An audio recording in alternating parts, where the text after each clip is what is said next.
7 տարվա մեջ ով վերակենում առավոտից իրիկու ասում եմ, այս կառավարությունը սխալ կադրային քաղաքականություն է վարում։ Հա, կառավարությունը սխալ կադրային քաղաքականություն է վարում, որովհետև երկրում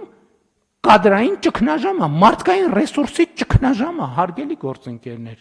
Իսկ գիտեք ինչի է ճգնաժամ։ Որովհետև մի երկրում, որտեղ բնակավայրերի 70 եւ ավել տոկոսում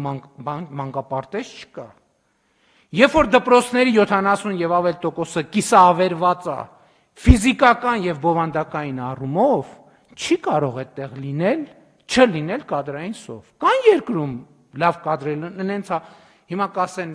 ինչ չորացել է մեր երկրի արգանդը չորացել է, չէ, չի չորացել, Ժողովուրդ ջան։ Կան լավ կադրեր, այո, կան լավ կադրեր։ Փոքր խումբ, որոնք 1, 2, 3, 4, 5, 6, 7, 8, 9, 10 միլիոն դրամով աշխատում են Հայաստանում, Հայաստանից դուրս։ Եվ չեն էլ գա աշխատեն կառավարությունում, հələ մի բան չի, 400-500 հազար դրամ ստանան, ամեն ստացած կոպեկի հետ էլ անեծքը հետը տանեն տուն։